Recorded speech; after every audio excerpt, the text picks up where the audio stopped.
Have you ever heard the word rent seeking? Today, it seems these problems surround all around us, so we hardly find how serious they are. I am Yusuke Kikuchi, a member of 10th YS.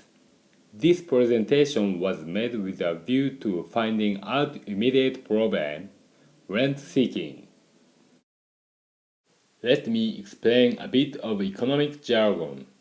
According to Adam Smith, individuals and businesses can earn income from three sources: profit, wages, and rent.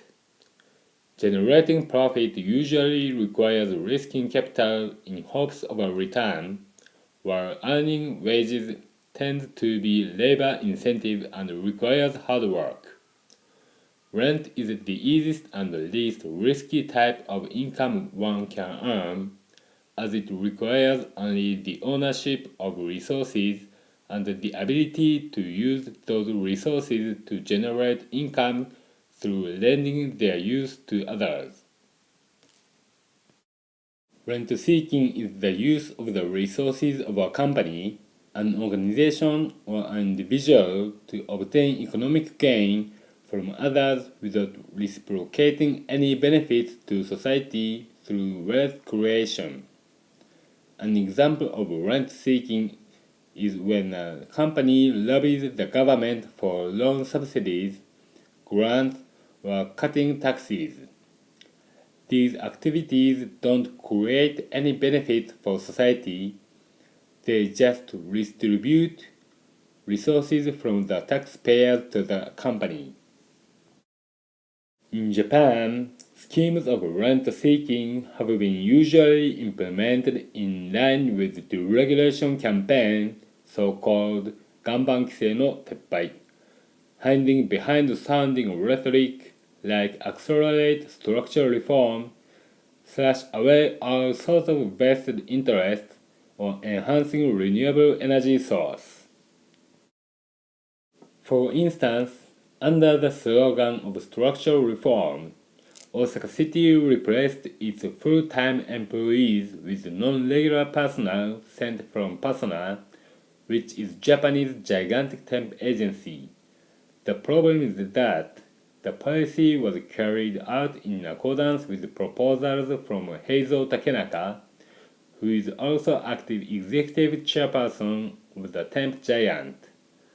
Furthermore, he pushes ahead immigration program from his position as a member of National Strategic Special Zone Advisory Council, taking on different his title as a businessman or a scholar based on situations in order to introduce domestic workers from foreign countries. Privatization is one of the common schemes of the rent-seeking too. Public project in Japan has been dramatically declining for 2 decades under austerity policy. On the other hand, under the table, the concession contract in water supply between local authority and private fund or company has been approved in spite of many cases of failure from abroad. Concessions are an attractive way for local authorities to carry out projects as long as the fee is proper, but unfortunately, many of them resulted in failure because of rising price after the contracts implemented. Subsidies for solar power generation system in Japan is a typical scheme of not only rent-seeking but also shock doctrine. After Fukushima nuclear disaster, Masayoshi Son, SoftBank chairman and chief executive, lobbied ex-prime minister Naoto Kan to enact the law that obliges power companies to buy electricity produced by solar system at extortionate price. To make matters worse, the enterprise caused serious damage from a flood along Kinugawa River in Josou City. You can see examples of rent-seeking in action through today's mega solar businesses. In my opinion, rent seeking is nothing but exploitation from nation and contributes to widening disparity, instability of society, and ruin of nation. Therefore, we have to know these realities so as not to endanger our society, culture, and values. I hope this presentation helped you to take the first step to realize the current situation. Thank you for your attention.